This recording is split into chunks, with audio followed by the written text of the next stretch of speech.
And I think we also discussed a few weeks back about the ideas of Chris Metz around real options, and this applies very well here, because if you take if you have an option in the beginning of something, or you have a few options in the beginning of let's say these three choices, and you decide on one of them, you don't take your time to analyze, it means that you killed all the other decisions.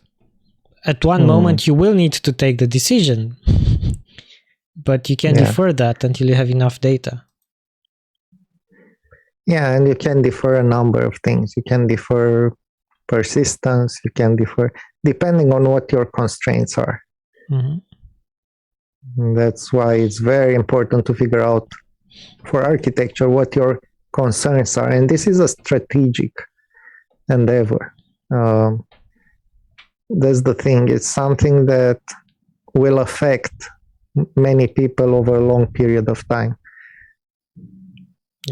We see this a lot with C++ programmer, right? Many of them are working on code bases that are 10, 20 years old.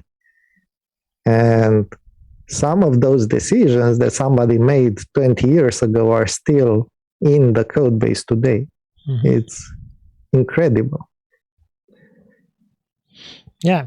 So I see this as the XP way of trying to defer the decisions, as very connected with what Chris Metz is saying about real options, so that you need to take those decisions up front that are make you able to start depending on your conditions and your constraints, and you need to start spiking in order to understand which are what decisions you can take. And by spiking, I mean to have small experiments to understand which solution is better for whichever of your cases.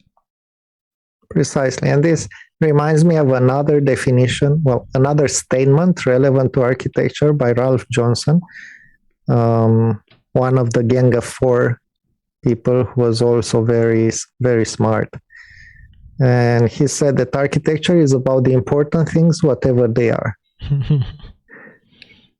And at first it sounds like it's a platitude, but then if you start thinking about it, yeah, because there are different important things for different organizations, for different projects inside those organizations, for different teams.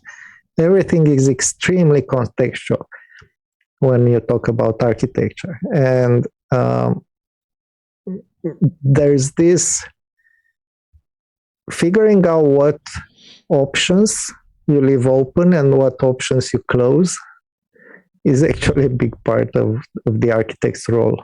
You need to keep some of them open, but some of them need to be closed very quickly if you want to achieve your goals. Yeah.